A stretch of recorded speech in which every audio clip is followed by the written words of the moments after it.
자, 안녕하세요. 배현태 관장입니다. 오늘은 가드 방법에 대해서 한번 말씀을 드리려고 합니다. 자, 지난번에 회피 영상에 이어서 이번에 가드 방법인데, 가드가 왜 나중에 있나 라고 생각을 하신다면은 스스로 방어를 할 때 회피가 우선, 최후에는 가드를 사용한 방법을 저희가 지금 권장을 해드리고 있어요. 왜냐하면 회피는 상대 공격을 회피를 했을 때 나에게 데미지가 오지 않지만, 가드는 상대의 공격을 잘 막더라도 내 몸에 어느 정도 데미지가 있기 때문에 데미지는 최대한 피해야 맞는 거잖아요. 그래서 가드는 회피 다음에 차선책으로 사용하시는 것을 권장을 해드리고 있습니다. 가드도 어느 정도 막아도 이제 데미지가 있다고 했지만 데미지를 최대한 줄이는 방법, 그것도 한번 설명을 해드릴 거예요. 자, 제일 먼저 가드를 할 때는 여러 가지 방법이 있습니다. 그 중에서 대표적으로 먼저 손바닥으로 가드하는 방법, 두 번째 손등으로 가드하는 방법, 세 번째 팔꿈치로 가드하는 방법, 그리고 그 다음에는 여러 부위가 있겠죠. 어느 부위를 사용하더라도 몸으로 들어오는 데미지, 머리로 들어오는 데미지, 이거를 상쇄시킬 수만 있다면은 몸의 어떤 부위든 방어 도구가 될 수 있겠죠. 자, 예를 들어서 우리 아까 손바닥, 손등, 팔꿈치 얘기했지만은 팔대가 될 수도 있고, 이 팔뚝이 될 수도 있고, 그리고 마지막으로는 어깨가 될 수도 있는 겁니다. 자, 그래서 어떤 수단을 사용하더라도 몸으로 들어오는 데미지를 상쇄시킬 수 있다면 다 사용을 해보는 것, 그것도 이따가 기회가 되면 설명을 해드리도록 하겠습니다.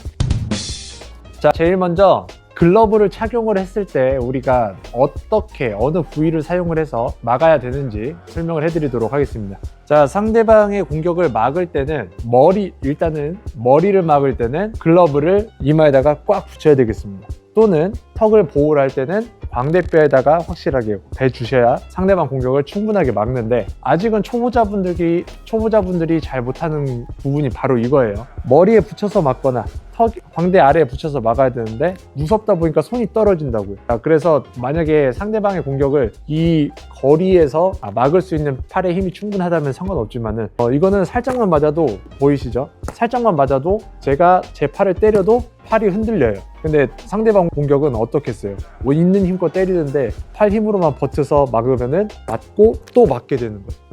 데미지가 흡수가 되지가 않습니다. 그리고 잘못하면 팔꿈치 다치고 어깨 다칠 수 있어요. 이 힘을 우리가 무리하게 팔 힘으로만 상대방 공격을 막으려고 하면은 그렇게 된다는 뜻입니다. 그래서 제일 중요한 거는 머리에다가 딱 대주고, 그리고 광대에다가 대주는데 어느 부분을 대요? 여기 지금 글러브에 표시된 노란색 부분, 노란색 마크 부분을 이마에다 또는 광대에다가 확실하게 대준다는 겁니다. 자, 그리고 이제 목의 상태도 중요하죠. 자, 목의 두께에 따라서, 목의 힘에 따라서 상대의 공격이 머리, 뇌로 전해지는 힘을 흡수를 할 수가 있어요. 그리고 가드를 할 때도 똑같이 저희가 팔로만 그냥 툭 대고 있으면 어떻게 돼요? 목이 버티지를 못하고 맞고 목까지 같이 이렇게 휘청대는 데미지가 그대로 오는 거죠. 자, 해서 목으로도 버티고 가드로도 눌러주면서 하려면은 목의 힘도 강해야 되지만은 글러브와 목이 같이 작용을 해서 꽉 눌러서 잡아줘야 되는 거죠. 자, 그리고 상대방의 공격을 손등으로 막습니다. 이따가 설명을 하겠지만은 1번, 2번 공격이 들어왔을 때는 얼굴 정면으로 들어오는 공격을 손등으로 막아요. 자, 그리고 3번, 4번은 똑같이 손등으로 막지만은 얼굴 측면을 가려주는 거죠. 자, 근데 이제 제일 중요한 거는 상대방의 공격을 정면으로 방패로 막는다는 듯이 가드를 하면은 그게 좋은 가드일까요? 정면으로 상대방의 공격을 막으면은 그게 좋은 가드일까 싶긴 합니다. 근데 아까 말씀드린 것처럼 상대방의 공격을 최대한 상쇄시켜야 돼요. 그러기 위해서는 상대방의 공격을 정면으로 가드를 해서는 안 됩니다. 상대방의 공격이 내 글러브 한가운데 꽂히게 해서는 안 된다는 뜻이죠. 어떻게 돼요? 이거를 우리가 상대방의 공격이 비스듬하게 들어올 수 있도록 가드를 잘 받아주셔야 됩니다. 상대방의 원투가 정면으로 오는데 정면으로 보이게 하면은 상대방의 공격을 비껴나가게 하는 게 아니라 정면으로 99% 거의 100%에 가까운 그 무게가 나한테 꽂힌다는 거죠. 그래서 상대방의 공격을 정면으로 받는 게 아니라 살짝 사선으로 와서 정면으로 들어오더라도 맞고 튕겨나가게끔, 맞고 미끄러져서 나가게끔. 나중에는 이제 시합할 때는 여기 바세린 다 발라요. 바세린 다 발라서 조금이라도 마찰력이 안 생기게, 맞고 조금이라도 각도가 이상하면은 미끄러져서 통 튀어나갑니다. 약간 진짜 실제 시합에서는 상대방 공격을 제대로 꽂히지 못했을 때 약간 미끄러지는 그런 느낌이 나요. 그래서 바세린도 잘 발라야 되겠지만은 상대방 공격을 비스듬하게 막아주는 거, 그게 제일 중요합니다. 제대로 미끄러지면은 뭔가 허공에다 주먹을 날린 느낌이, 오히려 힘이 더 많이 빠지죠. 자, 그리고 정면으로 공격이 들어올 때는 절대 정면으로 막지 말고 살짝 비스듬하게 막아주는 것. 자, 그리고 측면도 똑같죠. 측면도 상대방 공격 들어온다고 이렇게 막아주면은 그대로 맞고 그대로 떨어집니다. 이것도 데미지 굉장히 와요. 자, 제일 중요한 거는 막지만은 상대방 공격을 살짝 흘려주는 거. 이 동작이 굉장히 중요한 거죠. 자, 더 깊이 들어가기 전에 펀치 넘버 시스템 공격에 의한 방어 방법, 기본적인 방법을 한번 설명해 드리도록 하겠습니다. 자, 앞서 설명드린 것처럼 공격 방법에는 총 10가지가 있어요. 상대방 얼굴 쪽으로 들어가는 1번, 2번 공격, 그리고 측면으로 들어가는 3번, 4번 공격, 아래쪽으로 들어가는 5번, 6번 공격, 몸통 쪽으로 들어가는 7번, 8번 공격, 몸통 정면으로 들어가는 9번, 10번 공격까지 되는데, 자, 자세를 하나하나 알려드려 볼게요. 상대방이 던지는 1번 공격입니다. 1번 손바닥으로 막아요. 보통 상대방의 잽이죠. 잽은 손바닥으로 쳐냅니다. 자, 2번은 상대방의 뒷손 스트레이트, 앞손을 들어서 얼굴 쪽 정면을 막습니다. 1번, 2번 볼게요. 1번 맞고 2번 맞고, 자, 그리고 3번, 4번, 3번 얼굴 측면, 4번 얼굴 측면, 5번, 6번은 보통 가드를 올린 상태에서 한번 말씀드립니다. 가드를 올려서 5번 팔대로 막습니다. 6번 팔대로 똑같이 막아요. 자, 그리고 7번, 8번은 몸통 쪽으로 들어가는 거를 우리가 복잡하게 쓰지 않고 가드를 올려놓고 팔꿈치를 몸통에 붙여서 막습니다. 거의 팔꿈치가 골반에 닿는다는 느낌으로 몸을 웅크려줘야 돼요. 자, 몸을 웅크려서 막습니다. 7번 공격 막았고 8번 팔꿈치로 막을 수 있어야 돼요. 자, 왜 손을 내려서 이렇게 막지 않느냐? 당연히 뭐 아시는 분은 아시겠지만은 우리는 얼굴 쪽으로 들어올 수도 있는 그런 가능성을 미리 차단을 해야 되기 때문에 가드가 얼굴에서 웬만하면 내려오지 않아야 돼요. 얼굴에 붙여놓은 상태로 팔꿈치 붙이고 팔꿈치 붙이고, 자, 그리고 마지막 9번, 10번 같은 경우에도 우리가 팔꿈치로도 막을 수는 있지만은 잽을 막듯이 손바닥으로 쳐내고, 10번도 손바닥으로 쳐냅니다. 근데 그냥 손으로 내려가는 게 아니라 뒷발을 옮기면서 상대방이 아래로 주면서 위로 올라갈 수 있는 가능성을 미리 차단하는 거죠. 자, 막으면서 뒷발, 막으면서 뒷발, 해서 상대방이 9번, 10번을 실패하고 위로 올라가는 거리를 미리 차단하는 겁니다. 거리를 벌려줌으로써. 다시 한번 보여드리자면 1번, 2번, 3번, 4번, 5번, 6번 광대에 붙여놓고 7번, 8번, 9번, 10번까지 들어갑니다. 자, 이건 기본적인 자세예요. 근데 상황에 따라서 더 다양하게 쓸 수가 있는 거죠. 우리가 자세를 잡다 보면은 항상 이 똑같은 자세 3분 4라운드 또는 3분 10라운드를 똑같은 자세로 할 수가 없어요. 어느 순간에는 손을 내려야 될 때도 있고 어느 순간에는 팔을 벌려야 될 때도 있고, 그래서 이 상황에 따라서 내가 최적의 포지션을 사용하여 몸을 방어할 수 있는 가드를 사용할 줄 알아야 됩니다. 자, 예를 들어서 뭐가 있을까요? 우리가 잘 아시는 것처럼 메이웨더가 쓰는, 이름 까먹었어요. 아무튼 어깨로 방어하는 동작들, 그런 것들을 쓰려면은 어떤 상황이 돼야 돼요? 우리가 앞손을 들 수 없는, 앞손을 내려서 쉬는 동작, 이런 자세가 되어야지 이렇게 우리가 방금 알려드린 기본 자세에서 벗어난 또 다른 방법으로 몸을 방어하는 자세가 될 수 있어요. 자, 한 손으로는 배를 방어하고요, 한 손으로는 머리를 방어하는 동작인데, 어떻게 보면 위험해 보이지만은 우리가 어깨로도 상대방의 공격으로부터 막을 수 있는 자세가 되는 겁니다. 근데 그냥 이렇게만 하고 있으면 우리가 막아지나요? 아닙니다. 상대방은 공격이 들어올 때 열려있는 곳으로 공격이 들어오죠. 그래서 우리가 막상 본대로 그냥 어깨만 올리면은 얼굴이 다 노출되어 있는 상황이 생깁니다. 그래서 어깨로 몸을 방어한다는 거는 분명 어깨도 넓고 커야 되고 머리도 작아야 되겠지만은 상대방이 공격이 들어오는 궤도를 우리가 어깨로 차단을 해야 되는 거죠. 자, 정면에서 봤을 때 지금 카메라로 봤을 때 얼굴이 거의 안 보이는 방향은 약간 이런 느낌이죠. 상대방의 공격을 여기서 어깨로 강하게 붙이고 몸을 뒤로 기울여서 얼굴로 들어오는 길을 차단을 해주면은 우리가 완벽하게 어깨로 방어를 할 수가 있는 겁니다. 자, 옆에서 보면 이런 모습이죠. 상대방의 공격을 막기 위해서 어깨를 광대뼈에 붙이고 몸을 뒤로 기울여서 확실하게 정면에서 봤을 때도 맞추기 쉽지 않은 각도를 만들어줘야 우리가 어깨로 확실하게 막을 수 있습니다. 근데 더 완벽한 방법은 뭐예요? 상대방이 공격이 들어오지만은 막았지만은 뭔가 좀 더 다른 궤도로 들어오려고 하는 거를 차단을 할 수도 있는데 이 손으로 올리기에는 또 다시 늦어버리는 감이 있죠. 그래서 막지만 위험해요. 그럴 땐 이 손을 빠르게 옮겨서 몸을 방어를 할 수가 있습니다. 자, 그리고 뒷손 다음에 또 이쪽으로 들어올 수 있는 컨비네이션이 쉽게 완성이 되죠. 그래서 막았지만 또 어려워요. 피하기 어려우면은 손을 올려서 막는 경우가 있는 거죠. 자, 그래서 우리가 방금 아까 정도에서 벗어난, 기본에서 벗어난 자세죠. 손으로 막고 어깨로 막고 반대로 올리고 그런 식으로 우리가 손쉽게 팔과 어깨를 옮겨가면서 막을 수도 있어야 된다는 겁니다. 자, 그리고 또 대표적으로 뭐가 있어요? 우리가 가드를 얼굴에 붙여서 쓰는 게 아니라 상대방의 스트레이트 공격, 얼굴 정면으로 가려서 막어요, 보통은. 근데 상대방이 크게 휘저어서 들어오는 공격, 여기서 이렇게 손을 올려서 막지만은 몸으로, 얼굴로, 머리로 데미지가 그대로 들어오는 것을 차단하기는 어렵습니다.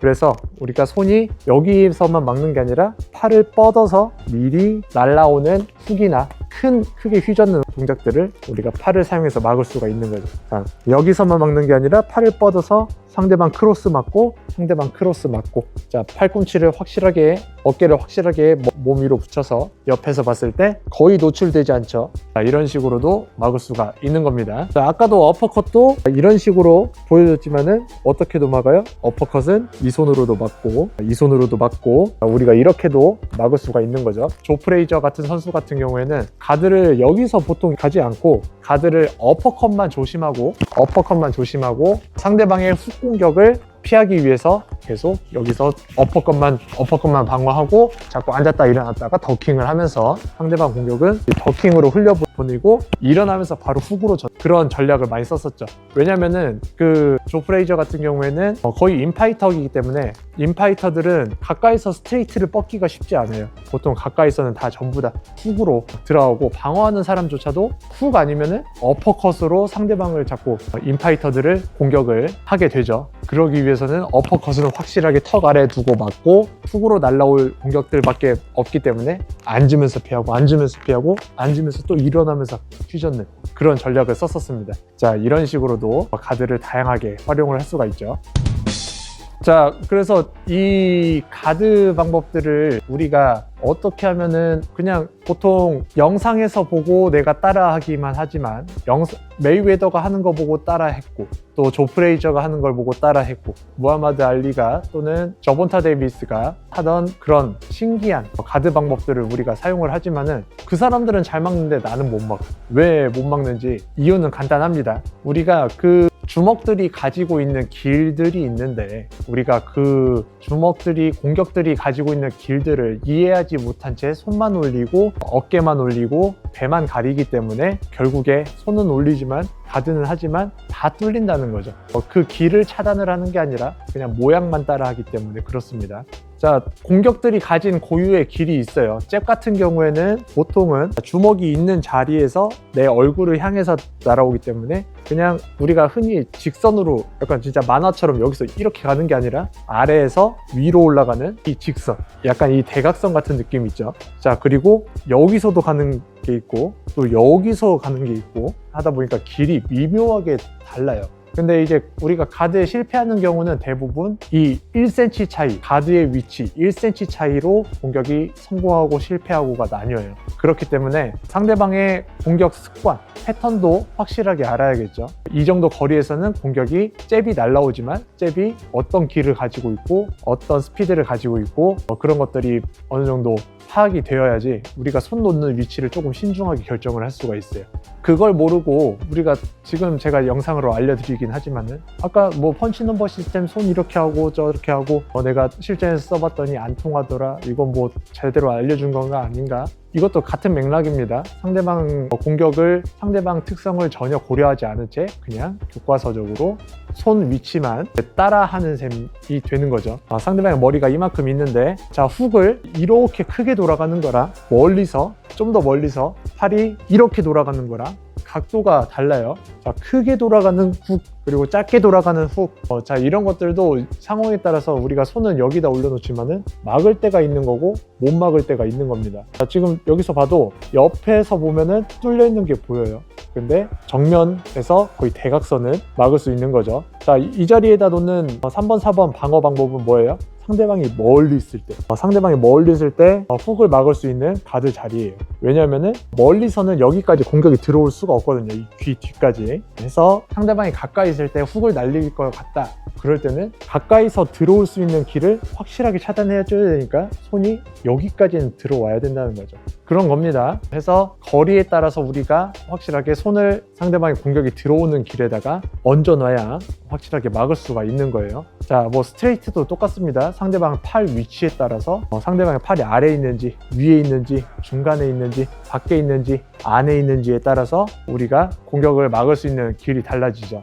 또 하나는 다리 위치, 다리 위치도 굉장히 중요합니다. 상대방의 공격이 들어올 때 다리를 옮기면서 공격을 하는가 아니면 그대로 공격을 하는가에 따라서도 길이 완전히 달라져요. 그래서 이런 것들을 우리가 정리하자면은 영상이 또 굉장히 길어지거나 진짜 책으로 좀 두껍게 좀 써야 정리가 될 것 같기는 해요. 근데 사실 제가 생각했을 때 그렇게 책으로 두꺼운 분량을 보고 이론적으로 공부하고 실전에 뛰어들고 하면은 그 과정이 재미도 없고 일단은 시간이 오래 걸린다는 거. 제 생각에는 그것보다는 제일 빠른 거는 맞아보면서 하는 게 좋죠. 내가 이렇게 막았지만 맞았어. 그럼 뭔가 좀 잘못됐다고 생각을 해야죠. 그래서 가드의 위치도 이렇게도 했다가 이렇게도 했다가 이렇게도 했다가 바꿔가면서 내가 맞았던 공격을 또다시 안 맞게끔 성공을 시켰을 때 아 이게 좋은 방법이구나 라는 걸 깨달으면서 방어 기술들이 나에게 조금씩 습득이 되는 과정을 계속해서 반복을 해야 우리가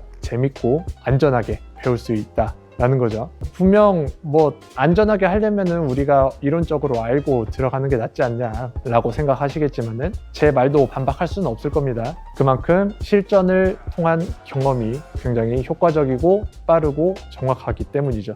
그래서 상대방과 게임을 많이 해봐야 됩니다. 이 가드도 상대방과 여러 게임을 통해서 꼭 연습을 많이 해보시기 바랍니다.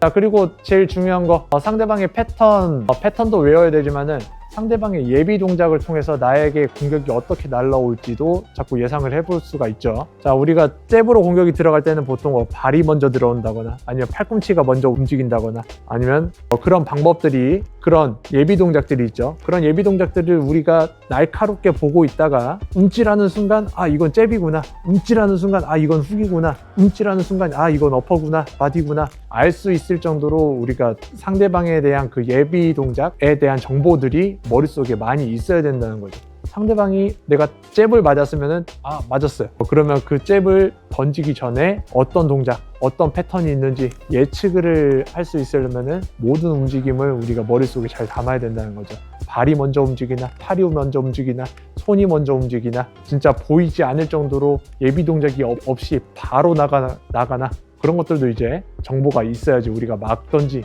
못 막을 것 같으면 거리를 벌리던지 못 막을 것 같으면 이제 피하던지 막기 전에 피하던지 뭐 이런 식으로 대처를 할 수가 있을 것 같아요. 보통은 예비 동작 뭐가 있어요? 우리가 아까 스트레이트 같은 경우에는 아까 말씀드린 것처럼 우리가 발을 먼저 굴린다거나 팔꿈치가 먼저 움직인다거나 어깨가 먼저 움직인다거나 하는 그런 예비 동작이 있죠. 그리고 진짜 예비 동작 없는 사람들은 바로 손이 나가는 동작 이런 것들을 꼭 알고 있어야 되죠. 스트레이트, 뒷손 스트레이트도 똑같죠. 어깨가 먼저 나가는 사람들이 있고 팔이 먼저 벌어지는 사람들이 있고 무릎이 먼저 들어가려고 하는 사람들이 있고 점프를 먼저 하는 사람들이 있고 그런 것들도 자꾸 정보들이 있어야 되는 거고 상대방이 훅 던질 때 가장 보기가 편하죠. 왜냐면은 훅이 동작이 그만큼 크기 때문에 상대방이 알아채기 쉬워요. 그래서 어느 한 부분에서는 어느 분들은 훅 최대한 예비 동작 없이 쳐야 된다. 훅 치세요. 이렇게 연습합니다. 근데 이제 사실 그런 것들은 진짜 힘을 잘 쓰는 사람들 빼고는 훅에 대한 큰 파괴력을 얻기가 굉장히 어려워요. 초보자로서는. 그래서 보통은 다 파괴력을 얻기 위해서 예비 동작이 보이면 보입니다.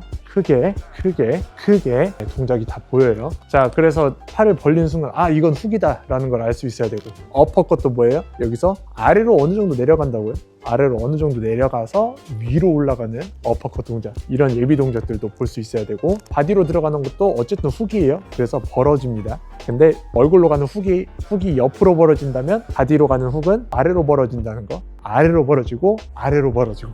그리고 배로 들어가는 스트레이트, 아까 9번 10번 이거 같은 경우에는 상대방이 진짜 뭔가 속이려고 하지 않는 이상은 상대방이 공격하는 걸 항상 예상을 하고 있기 때문에 무턱대고 그냥 9번 10번을 꽂지는 않아요. 보통 어떻게 돼요? 상대방 공격을 피하면서 공격이 들어가기 때문에 이 먼저 숙이는 동작, 숙이는 예비 동작이 있는 겁니다. 숙이는 예비 동작이 있어요. 발이 들어가면서. 그런 것들도 우리가 보고 미리 막을 건지, 더 나아가서는 그런 예비 동작을 보고 이건 훅이다, 이건 스트레이트다, 그래서 거기에 맞는 반격을 같이 하는, 같이 받아치는 동작들, 그런 것도 가능한 거죠. 상대방의 공격 예비 동작을 빠르게 예측해라, 빠르게 캐치해서 그 다음 계획까지 우리가 빠르게 세울 수 있어야 되겠습니다. 자, 영상이 꽤 길어졌는데 가드는 사실 설명해야 되는 게 너무 많아요. 그 중에서 우리가 조금 가장 중요하다고 생각할 수 있는 것 몇 가지를 좀 뽑아서 정리를 했는데, 여러분들이 더 궁금하신 내용 있으면 댓글로 한번 달아주세요. 이 영상이 유익하셨다면 우리 멤버십 가입해주면 저에게 많은 도움이 됩니다. 자, 그리고 좋아요, 구독 부탁드립니다. 다음 영상 또 기대해 주시고, 영상 보시는 대로 연습, 파트너와 연습 꼭 많이 하세요. 자, 여기까지 하겠습니다.